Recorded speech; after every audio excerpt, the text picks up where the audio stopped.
What up, though, family? Welcome to the Just Communities podcast. I'm your host, Joe Drew, Deputy Director of the Michigan Roundtable for Just Communities.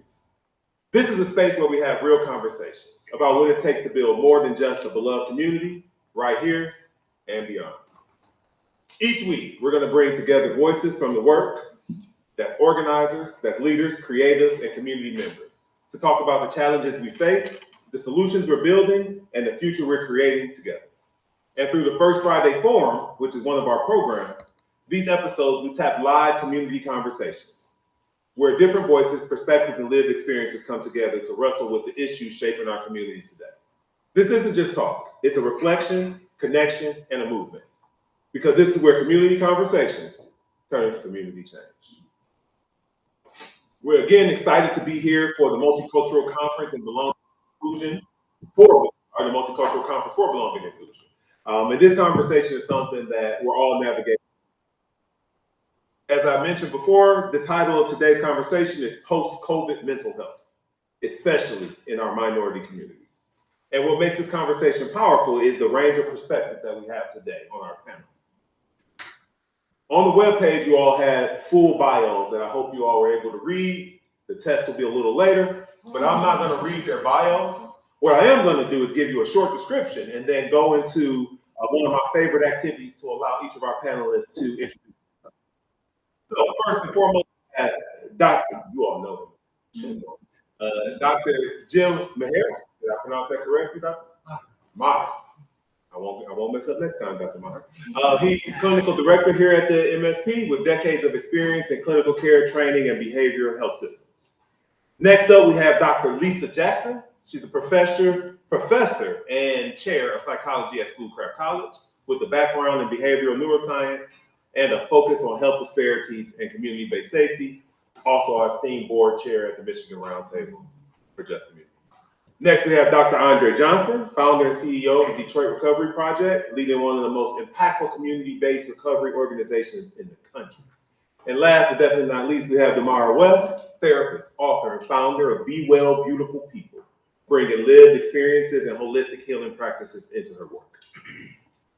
For my panelists, what I would like you to do in a concise but impactful way is introduce yourself using a belonging and inclusion activity that I love called My Fullest Name. What this activity allows you to do is introduce yourself by giving maybe a name, the anecdote, the meaning of your name, how you got your name. Maybe it's a nickname. What's the meaning of that nickname? We all know our names are powerful and part of our identity. So utilizing this way to introduce yourself gives a very powerful way for people to connect with you. Just to give you an example while y'all think about it, my last name is Drew Hundley. Most times people ask if I took my wife's last name, which I didn't, though I don't begrudge anyone who does. She actually took my full hyphenated last name. My birth mother was Corinne Drew. My father, Joe Hundley. When I was conceived, they weren't married. They found out that she was terminally ill. She then soon passed when I was about 1, so they never got married, so they gave me both last names to honor her. So I've carried that on with pride, and now we are the first, I Googled it, we're the first and only Drew Hundleys walking the planet. So at least, unless others are kind of dark and don't have a social footprint, which is possible, right? Which is possible, but Dr. Jackson, you're looking at me, so that means you get to go first? Jackson or Johnson? Johnson. Okay. Sorry. Hi, can everybody hear me okay? Yes. All right. My name is Andre LaPierre Johnson, and my mother gave me my first name because it was the middle name of one of her favorite cousins growing up. It is a French name, I think, Andre and LaPierre, but no real other significant. I have a very plain name, Johnson. Dr. Jackson. Jackson is just about as plain, I think. I'm Lisa Rose Jackson, and apparently the entire time that my mom was pregnant, she intended to name me Karen. And the day after I was born, my dad walked in and said, "She does not look like a Karen." He said, "She definitely looks like a Lisa." So that's how I got that. My middle name is Rose, which is my mother's middle name as well, because my grandfather's name was Roosevelt. And so my daughter also has that middle name. My last name is Jackson, which is the name I was born with. I am married, and I did not take my husband's name when I got married because I'm very attached to my dad and to my family, and so that is how I'm Lisa Rose Jackson. I used to hate Rose, and I was like, you guys could have named me Petunia or something like awful, or like why am I named for a flower, until I understood about my grandfather. In that case, I felt that. Nice. Great foreshadowing by Mr. Jackson. Wow. Okay. Hey y'all, hey beautiful people. My name is Demarra West. When my mother was in labor, the nursing assistant, her name was Demarra. She had never heard of the name before and decided to give me that name. And for many, many years, I was the only Demarra. And so now I'm delighted when I come across other LinkedIn Demarras and just want to befriend them just for that reason. And then my middle name, Danielle, that derives from my father, whose name was Donald. And so, yeah, I love my name a lot. Sometimes it throws people. People oftentimes do not pronounce it correctly. That's okay. And for a long time, I let people call me D, but now I make them say Demarra. And only my dearest friends can call me D. And so, yeah, that's the story of my name. I'm working to earn that D. Listen, you know I'm that D. I know. Wow. My name is James Michael Maher. My first name, middle name is after my grandfather, my mother's father. And what she mentioned to me is that was a tribute to him because she was the youngest of 8 children, and they grew up during the Depression, and it was to honor him because he got them through that period of time. My last name, Maher, is my grandparents on my father's side came from Syria. And it's a continuation of their name. All right. Well, thank you all very much. Feel free to utilize that activity as you all see fit, and you can just send royalties to Drew Hundley. All right, so let's get started. I think this is a very general place. I will direct certain questions to you all, and we will save time for the audience to ask questions if you all have them. But for this one, I'll just open up to whoever feels the spirit to answer this question. When you think about mental health today, compared to before COVID, if we can even take our minds to before COVID, it feels like the 90s and before COVID all kind of weave together for me now. What feels fundamentally different when it comes to mental health today versus before COVID? Yeah, so If you don't mind using the microphone, thank you. So first and foremost, I want to say that when I went to school to be a therapist, about 4% of the therapeutic pool looked like me. What do you think that percentage is now? 4%, right? And in a city like Detroit, where you have 4%, but the population is 80%, not to mention you have, for every therapist, there are 500 people to be served.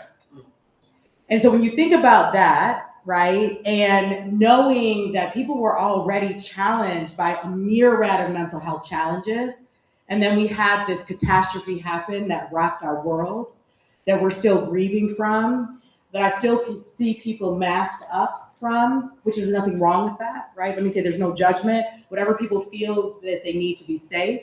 And I do think that we have normalized therapy a little bit more than what we did pre-COVID, right? So that is deeply encouraging to me. I entered the healing world as a therapist first, and then I meandered into holistic practice.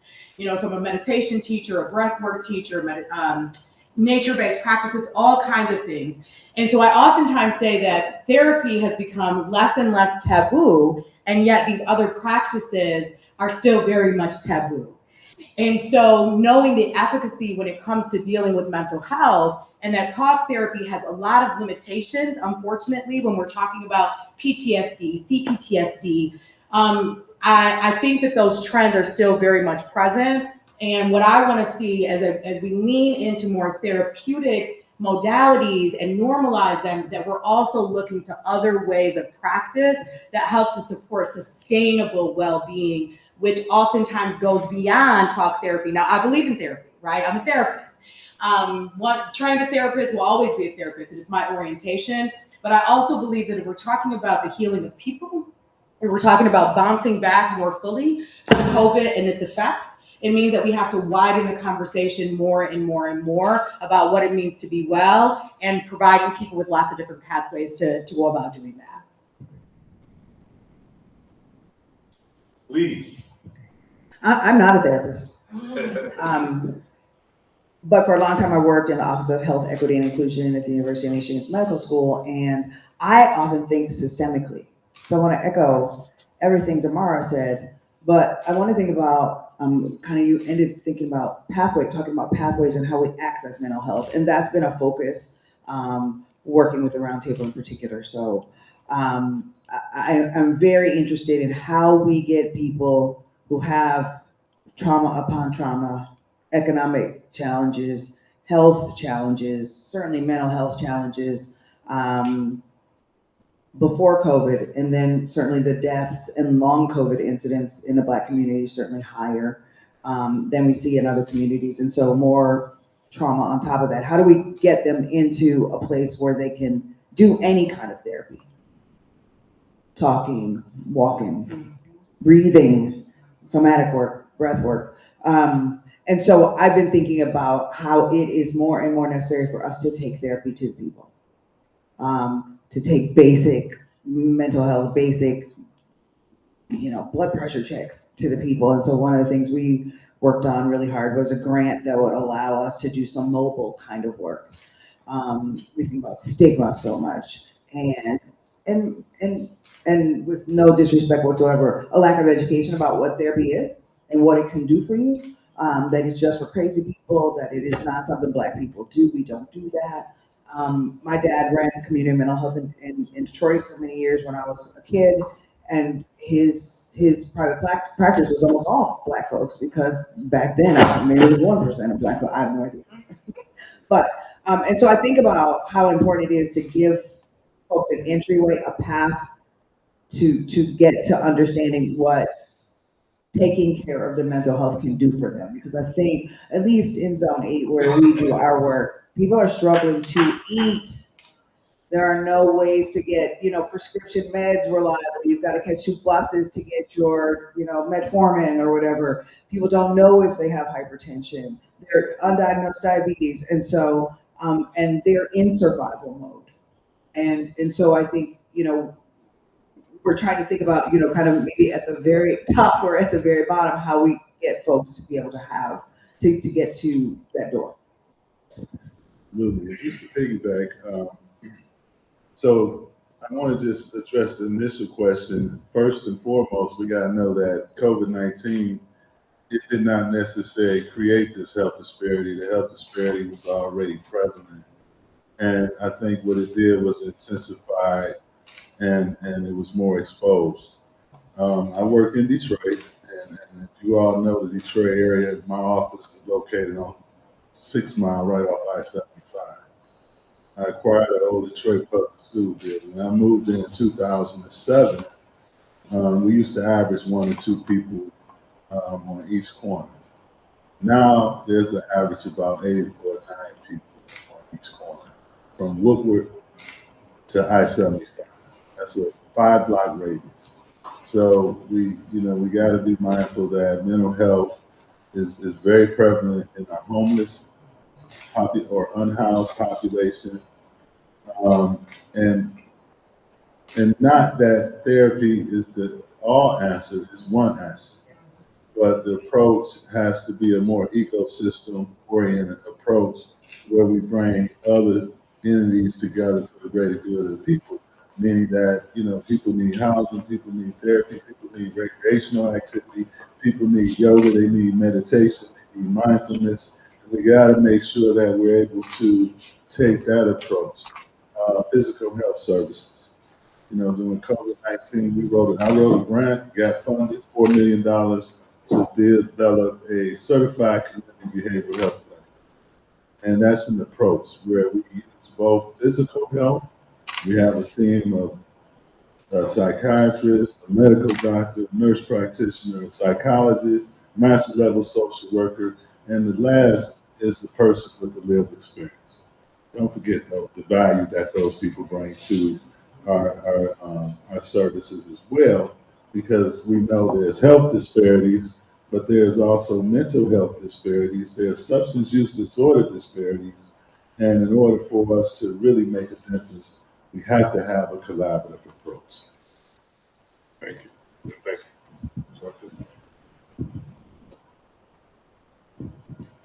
My perspective in terms of the clinic here next door, we had the circumstance of starting our first sessions with clients in February 2020. And then the pandemic came along. And after saying, God, come on, you can't do this. I think, after that, the thing that we noticed most is that, first of all, having to pivot the propensity of Zoom sessions. It existed before the pandemic, but it wasn't really used that much, and all of a sudden, it became 100% of all the sessions.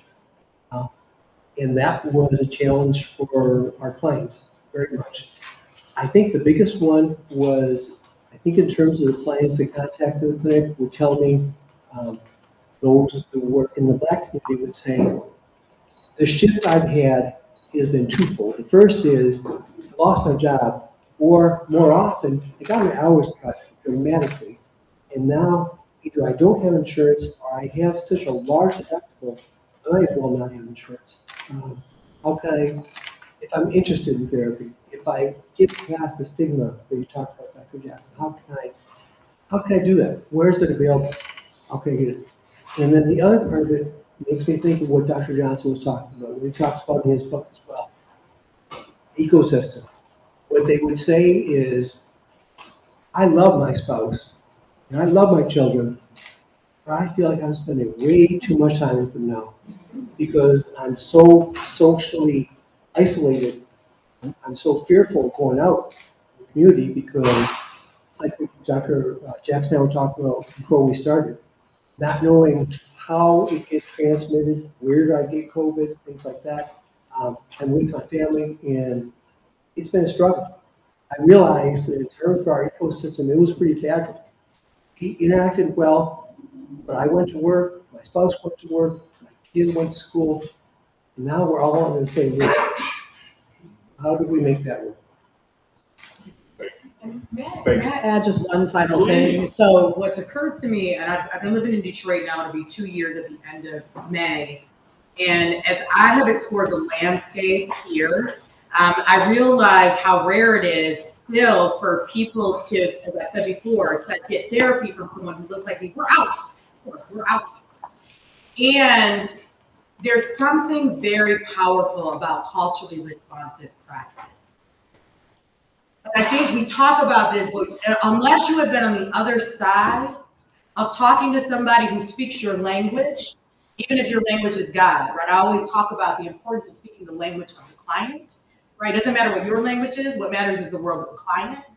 And I'm not saying that somebody has to have like a shared racial identity in order to do good work with them. But there's something about the lived experience that even though I don't live in Detroit and I'm from Kalamazoo, there's a shared language that I still have with people that look like me to some extent.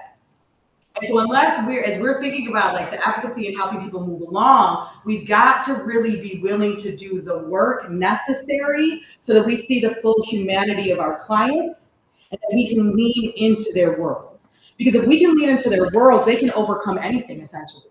There's nothing more powerful than the therapeutic relationship. There's nothing more powerful when people can share and unload things that they have never told anyone before and know that it has safe landing and to know that they have a fierce advocate that is going to help them as they meander through this dark territory before they get to the light. So I think this is very, very important as we think about what more might we do, not from a performative standpoint, not from a knowledge acquiring standpoint, but from an embodiment standpoint, so that we can do what we've been called to do within the clinical realm. Okay, I gotta add on to that too, because I was thinking about intimate partner violence and how that went through the roof and was probably still underreported during COVID, right? Because everybody's together, nobody can get away to even report, et cetera, et cetera. And then I was thinking about talking to folks in those situations and how much culturally appropriate, culturally competent language matters, because you can't say, you really need to leave for your safety to someone who is more concerned about her children, for example, than she is about herself. And so we have to think about language in so many different ways, including, and that's the value of what you were saying in terms of having the language, because it isn't just the English, right? Or being able to be, I am not a polyglot, but being able to speak other languages confidently, it is the cultural language and understanding that piece of it when we're using the language. I'm gonna jump in to keep us moving because I saw what you was about to do, Dr. Johnson. I know. You all trying to make me obsolete in this whole thing. All right, no, let's keep the party going. I think I'll probably be leading you into other things that you're going to say anyway. Next, I want to kind of talk about this invisible way. So I'll direct this question, starting off between you, Dr. Lisa, and you, Demarra, just from a science lens and more of a lived experience lens, respectively. What are people carrying right now that they don't always have the words or the language for? How have you seen that show up? How would you articulate that, this invisible weight that people are carrying today? You go ahead. Because I don't need a mic. I'm sorry, I do need a mic. I do need a mic. I'm sorry. I thought I didn't need a mic, but I do need a mic. I apologize. Right, Joe said that. But I was thinking, everything. I don't know how to answer that question. I think it's all the things we had before. They're magnified. Economic stuff, first to be laid off, last to be rehired. No access to, food, longer COVID, more trauma. I don't even know what everyone's carrying. The folks I talk to are carrying so much of the time. Even people who are coming to Schoolcraft, kids showing up every day are still heavy with so many things going on. Not COVID related, that's so visible right now, but even immigration related.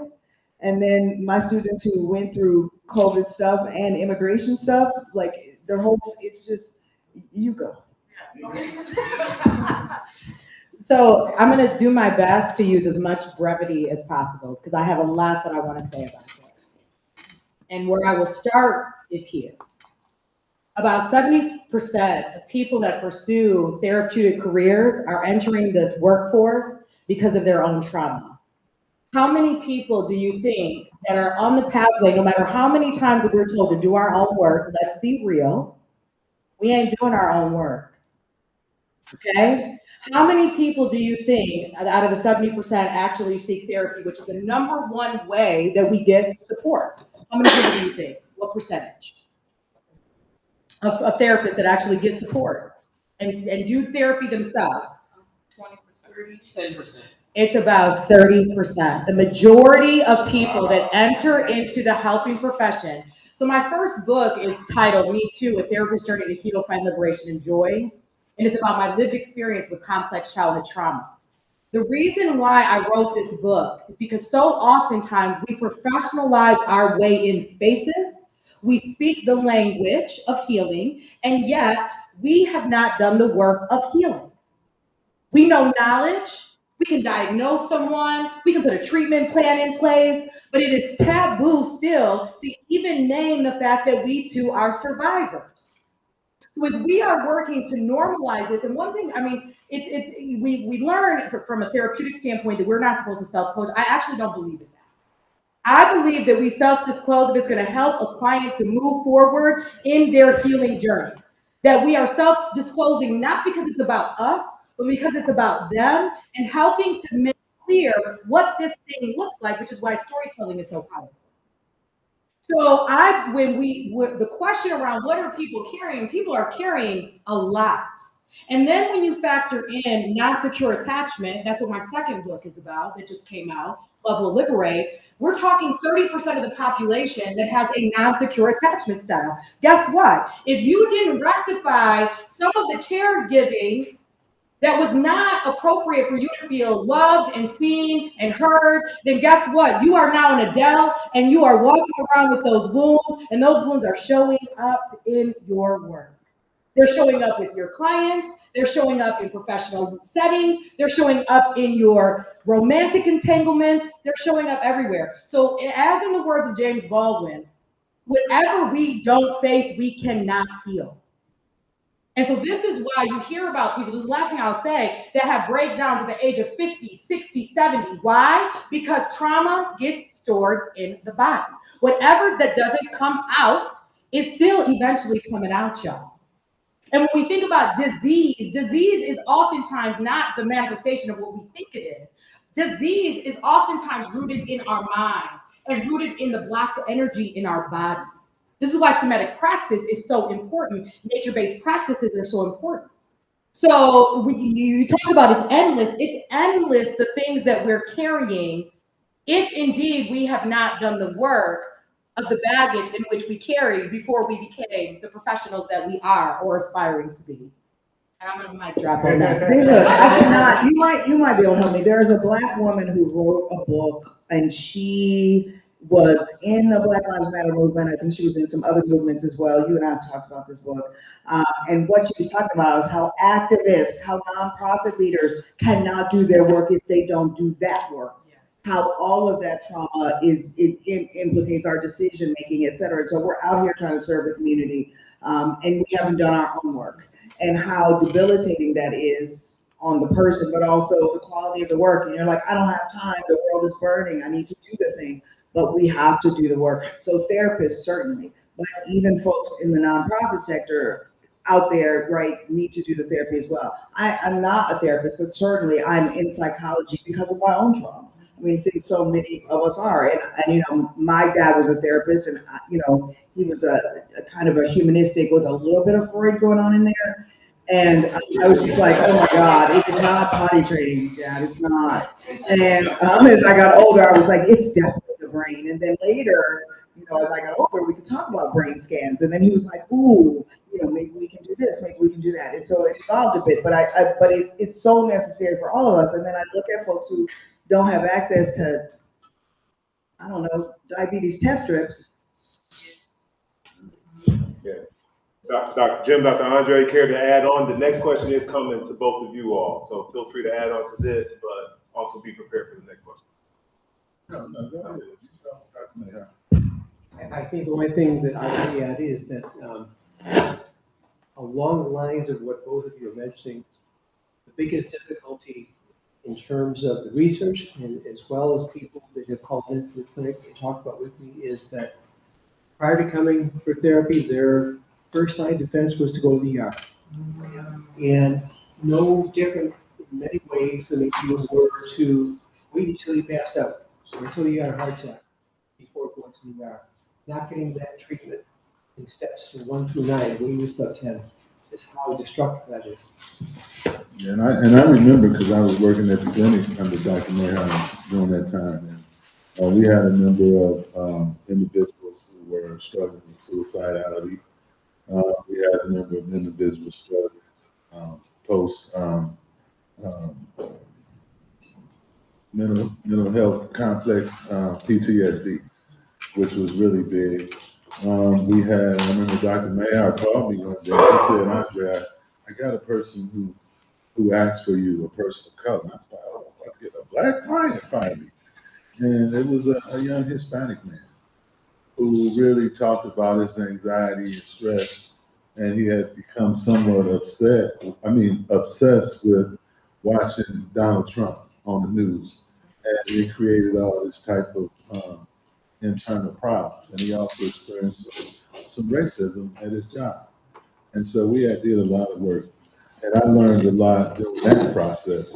So I think, and then the other thing we don't talk about is the social isolation that you experience.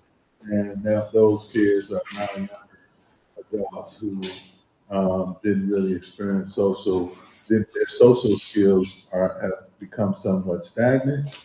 And then on top of that, we also have in Detroit over 100 medical marijuana dispensaries. So there's been an increase in marijuana uses among young people in the city of Detroit. You know, now they get a cookie, they got some THC in it.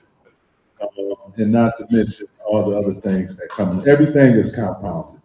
The prison system, the mental health challenges, and the disparities have continuously grown.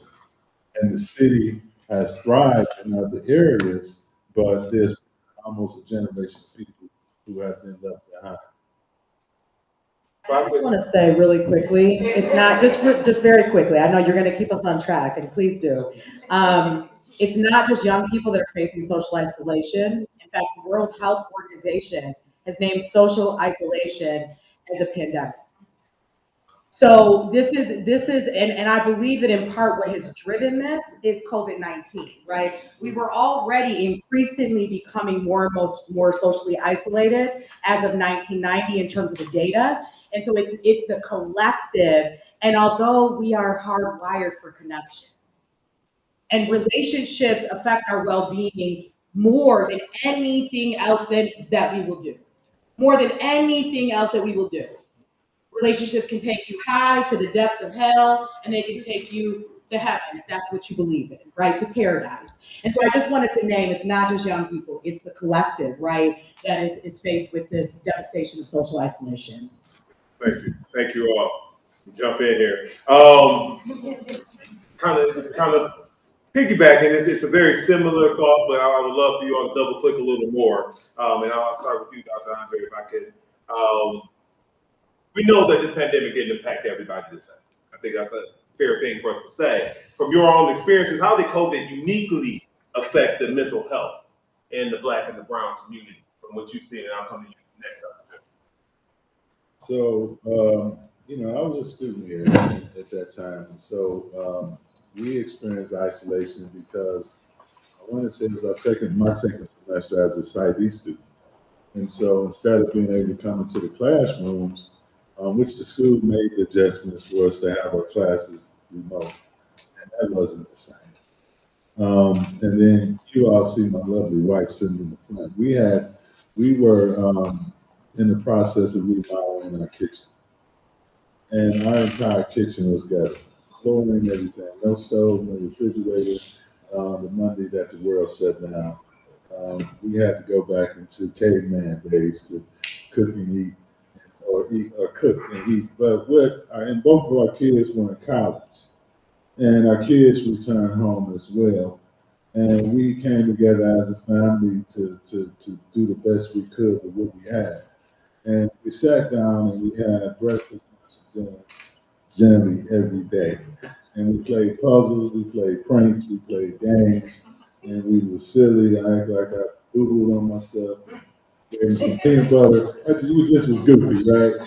But on the flip, we had to make fun because it was a very depressing time because I stopped counting after 27 people I knew had died from COVID-19. And I'm really enmeshed in the recovery space in our community where I'm talking to somebody in the city of Detroit on one day, and then I may be talking to somebody in Birmingham, Michigan. And you see the disparity, and you see that the death is growing, and the lack of access. During COVID, people didn't want to take the test, people didn't want to take the medicine, and so I had to get up and encourage our community to get involved and do some of this stuff, although some of it is still questionable, but if it's going to prevent death, I'm all for it. You know what I mean? What was your question again? So the question was just around the unique difference of how the mental health was impacting Black and brown communities post-COVID. Okay. So thank you for that clarification. I just had some stuff I had to get off. Yeah. But the mental health implications there was a spike in marital problems. A lot of relationships started to people found out they really couldn't live with people when they had to live with them 24/7. So a lot of domestic violence occurred. There was an increase in overdose deaths. There was an increase in suicide among younger population because people were going towards the social media more and more. So there was just a spill of all kinds of problems that I've seen, particularly in the Black and brown community, because they had the highest incidents and rates of all those areas that I've just described. You care? I wanted to give you a space because Dr. Lisa's about to jump in. No. I take a turn.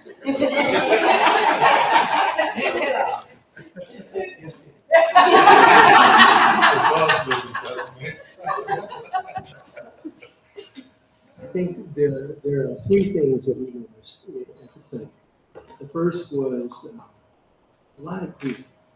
So along the lines of what Dr. Johnson was saying, so many people not only lost individuals they were close with, but couldn't see them. We've heard so many stories about my loved one went to the hospital, I couldn't even say goodbye to them in their last moments. And how incredibly profound that made it. I think the second thing is that they would say, this was after the vaccine came along.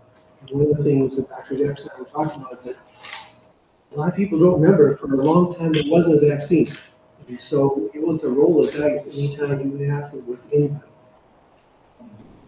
And thinking, when that vaccine eventually did come along, should I take it? Can I trust it? And in particular, the experience in the Black community, how can I trust that this thing that's going into my arm, into my bloodstream, is not something that's going to hurt me? It's doing what they're saying it's going to do. And a lot of our clients of color would talk about Tuskegee and saying, you know what? Tell me how this is different than years ago, where the government's saying, oh, don't worry, don't think about it, just take this, you're probably okay. And it turned in case, it was actually the opposite.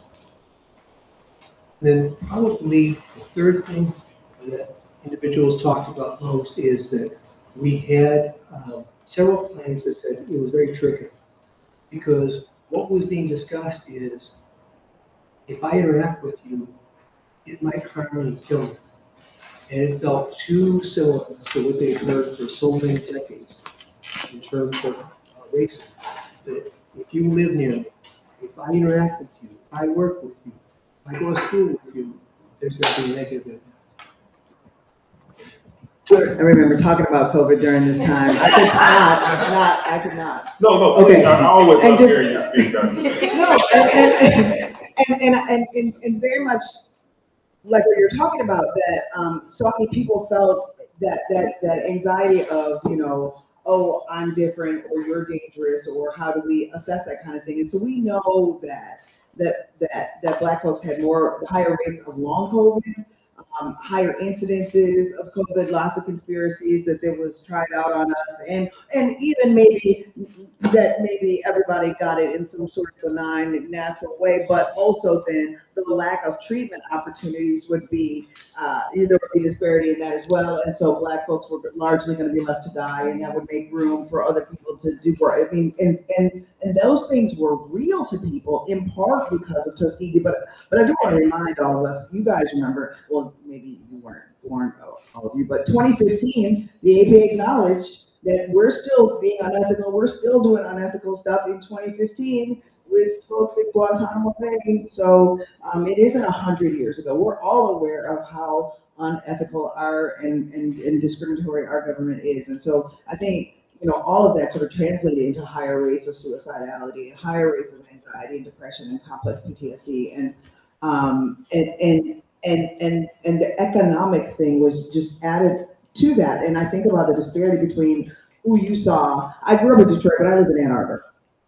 In Ann Arbor, people had extra disposable income because they weren't sending their kids to camp, they weren't sending their kids to daycare, and everybody was still working at home getting paid, didn't miss a paycheck, didn't miss a beat. My neighborhood was full of people families walking together because they couldn't go to the gym, but they're not having to pay gym membership money. So that experience is very different from my brother who lived in Detroit and at that time was unhoused and was living at the Detroit Rescue Mission. Yep, and got COVID and was shipped to a nursing home, and I could talk to him through a window kind of thing.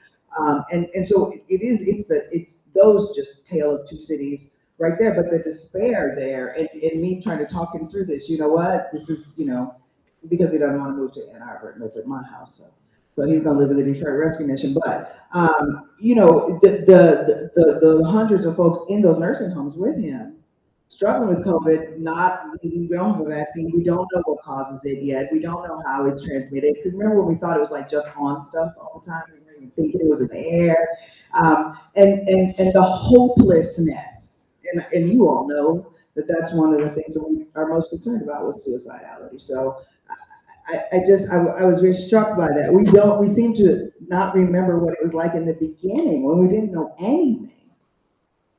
It makes me think that, and just for the sake of time, I'm gonna move us on, but it does make me think of the misconceptions. I remember there was a slice of time on social media that it was like Black people are immune to this, and then the NBA shut down, and then we were like, okay, that's not true. So I have a question for everyone, and we are bumping up against it. I want to give a chance for anyone to ask questions. So I'll ask for your impact yet concise answers to these next two short questions. We always talk about, the issues and the challenges, but let's talk about healing, right? A very, very, very wise person once said to me, I said, hurt people, hurt people. He said, well, heal people, heal people. And I was like, whoa, that kind of blew my mind. He's sitting over there, he's gonna act like he didn't say it. What does healing actually look like? Because I hear it all the time, but what in practical terms does it mean to be healed? And I would love to hear from each of you before I ask my final question.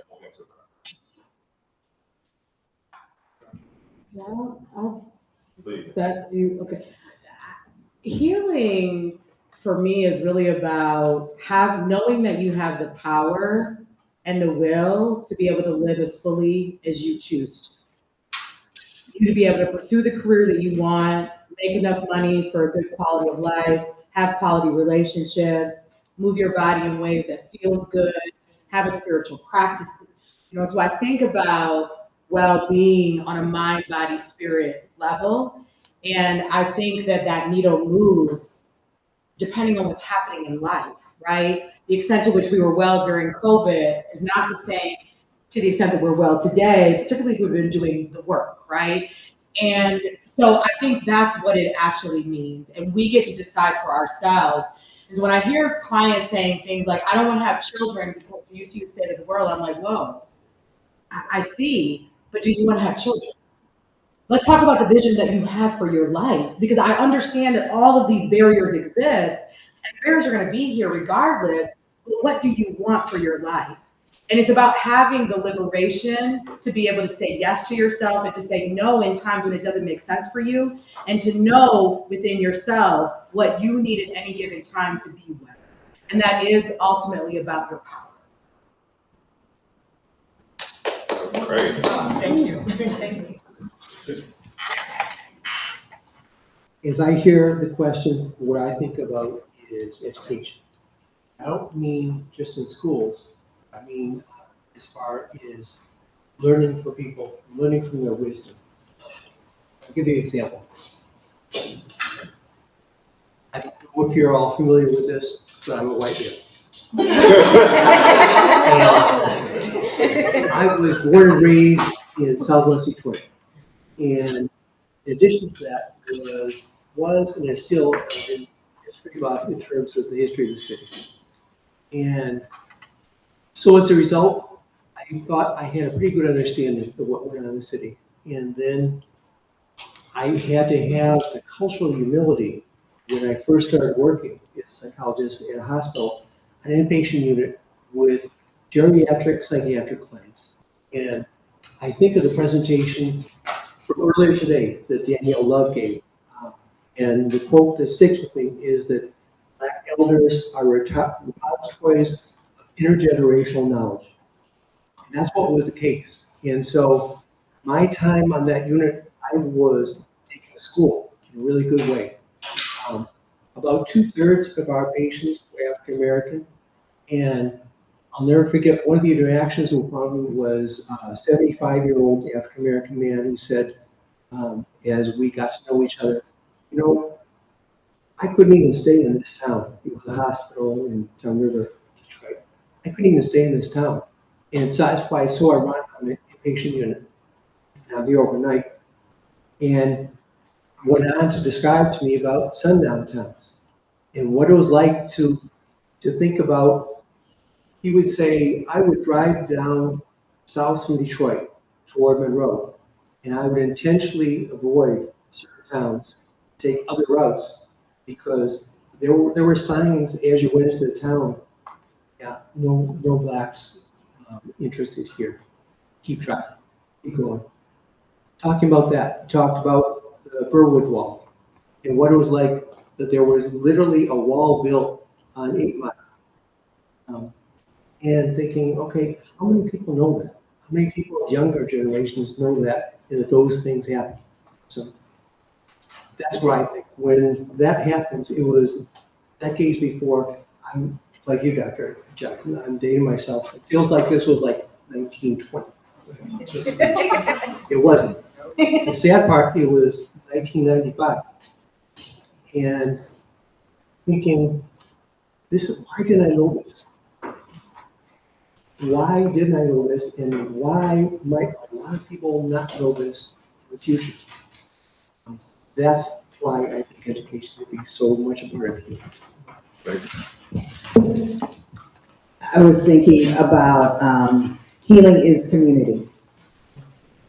And you've talked so much about connection. And one of the things I teach my students is that, we can think about areas of the brain when we think about anything. And so I talk about a part of the brain that is dedicated to paying attention to what other people do as evidence to them that we are social animals, that we are not meant to be isolated, and thinking about how when we are feeling suicidal, when we're feeling depressed, when we're feeling anxious, isolating is the opposite of what we need to do. I was involved in starting a nonprofit called Care-Based Safety that is an alternative emergency response to police. And one of the things we said is that healing is joy. It's the ability to have joy. It feels like grandmother's hug. So we are a bunch of 2 educated folks sitting in a room talking about what is actual healing, what is actual safety, what does it feel like, what is it? And one of the things that I think you both have said that we are very firm on is that there is so much knowledge, there's so much wisdom in communities, no matter how low of a socioeconomic status they have.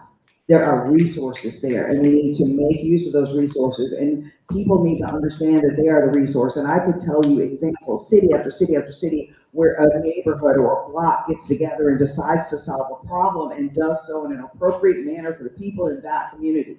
And that is what healing is, and that is what safety is, and we all have that ability to do that, and we have the ability to help facilitate that. Not in our way, but in the way of the folks in that community. And that is something I don't get paid to do. That is something I do because I believe in it. And it's something, I know how you all. But I'm just saying, and I'm not like voluntolding you all to do anything. I'm just saying that, when you get to that space, it's something that we all have the power to do, is to help others recognize their power, use their power, and part of that power is for healing, and that makes your community safer in every sense of that word. Ain't nothing else to say. Let's get the question. I didn't think you were going to do that. That's great. Thank you. That's a great assist there, bro. I appreciate that. My healing is if my Pistons win today. So next up, I see y'all with me. I have an opportunity for any questions. We don't have a lot of time, but if we have any questions from the audience, please feel free to throw your hands in the air. Yes, sir. I see you there. Yes, hi. This is fantastic.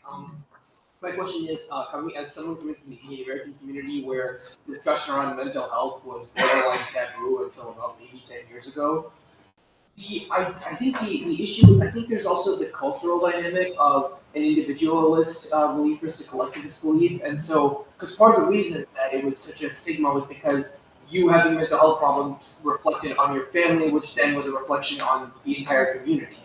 And so, what does healing look like if you come from a culture that you are not really seen as your own person, more as an extension of a greater part? Yeah, that's such Excellent. that's a big question. Yeah, I want to let's say start with something. you. Go ahead. I just gonna say briefly, I think, it's normalization. I think, we're steady combating stigmatization. And, those are some of the underlying factors, but I think we have to become more normalized. Because Dr. Demarra, she talked earlier about how, mental health in a way more people are seeking therapy. But we got to talk about it in a way like these podcast shows, radio shows, in community settings, and we got to include all cultures. Yeah, we need to do a TikTok with all cultures. I mean, seriously, we're being funny about it, but these things do make an impact. We have to become advocates in our community, and we have to step up. And we got to say, hey, it's okay. And we shy away from words. We no longer use words like crazy. Somebody already said it earlier. Ain't gonna beat y'all up. But we just want to be mindful in the context of where we are and who we're talking to, because we all have the opportunity to educate somebody. I think too, though, so I think about the difference between individualistic and collectivist cultures all the time. And I think one of the things is that, yes, it reflects badly on your family if you have a problem, right? But your family is also a system.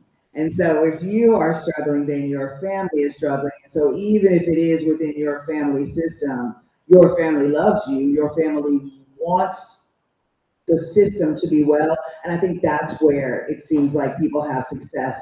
I have Filipino students, we talk about that. My son lived in Japan for a long time, and that's a huge thing. And so when we approach it from that perspective, that sure, no matter what we say and do, it's going to reflect on the family. And so we think about then how do we flip that and then try to think about the inner workings and the health of the family. I want to say something really quickly. This is a really, really important question, because a lot of times in the U.S. context, we're talking about Black and white, and I think we have to ask ourselves this question. Is this oppressive? Is this cultural context oppressive for me? And I left a conference before I got here, and there was something really powerful shared, and there's a podcast that I just listened to about a monk that left her, I can't think, she studied under, it's gonna come to me, the Lotus something, right? And so it was taboo. She left this community, all she knew. And there was, her friend asked her to come home. I think sometimes we have to leave our cultural context a little bit, and we have to be daring enough to open the doors to other ways of being, but it takes great risk. And so from a cultural standpoint, we have big C culture and then we have micro culture. So I could argue in the Black community, we have some of the same remnants. In the Latinx community, we have some of the same remnants. In the Muslim community, right? Depending on, we have these remnants, because if you're a person of color, you're coming from the collective and not the individual, right? So that's one thing that separates us. And so I always come back to, whether we're talking about religion or we're talking about family customs, is this custom, is this religious context, does it make me feel good? Does it feel liberating? Is this the belief system that I want to impart to my children, if indeed you decide to take that pathway? So you're not abandoning every single aspect of your cultural roots. You're inviting in different ways of being, but somebody has to be willing to be the disruptor.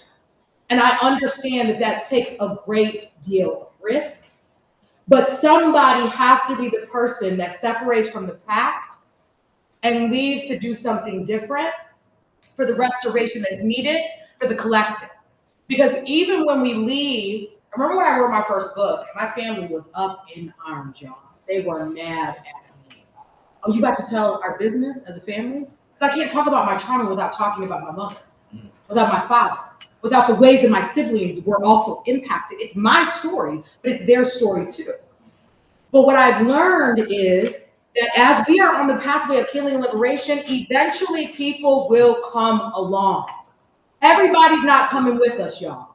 But it takes the disruptor to begin to bring people along. And I believe that all of us have the propensity and the capacity to be disruptors in whatever respective field we choose to work in whatever way we decide to do it. Because this might not be your only step, right? I've done therapy and healing work in many, many forms, but I started as a therapist and have just adopted different ways, right? So I hope that helps. Very well said. Dr. Jackson, if I don't, if you don't, I'm sorry. I've been given the power to be between us and dinner, so I just got to make sure that I don't get I saw one more question. I got time for one more question. I'm sorry. I saw his hand up the last time, so my apologies. I'm sorry.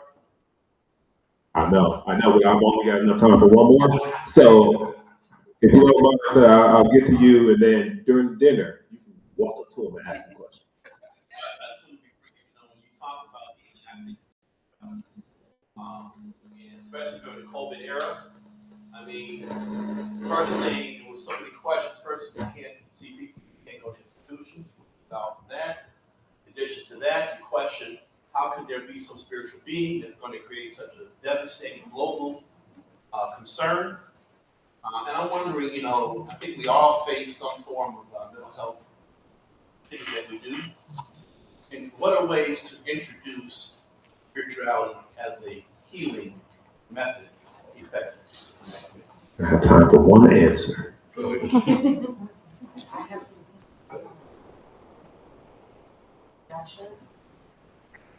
you go. Please. Somebody pick up. Okay. All right, somebody pick up the daggone mic, right? So I think we just have to normalize talking about spirituality. And one of the things, what I have done to honor the collective is to name God, universe, source, creator, right? Because no matter what somebody's religious orientation is, we are all spiritual beings. Atheists, that's a form of spirituality. Whether we, agree with that path or not, it is a form of spirituality. And so I think that we have to widen the way that we think about what it means, that the fact that we are spirit beings and that we are meant to be connected to all living things on the planet. And part of that is exposing people to experiences that helps them to slow down, to be one with self. Because when we slow down, we understand that God is not something outside of us. We are God. God is in us.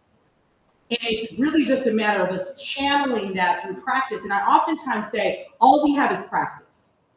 And then we have default. You stop practicing, you're going to go right back to who you were before you started practicing. But the more you practice, the more you embody the very things that you espouse to believe, right? And this is why we have to experience something and not just acquire knowledge about it. Because if you have a spiritual experience, baby, anybody had a spiritual experience? Nobody has to tell you about, nobody has to convince you about the power of spirituality, right? So I think that we have to normalize it and invite it in. And one of the ways we do it is when our clients start using the language of God, whatever it might be, you use that language too. The reason why we mirror and we lean in all of these things that we learn to do behaviorally is about connecting to the spirit of the person, right? And so I think that we can do it in much easier ways than what we do just through a level of intentionality and knowing that this is a part of the makeup of what it means to be sustainably well. Again, thank you all, and thanks to our sponsor, Streamline, for streaming this event live. It's our first time being able to do so. So with that being said, again, my name is Joe Drew. Thank you for the time.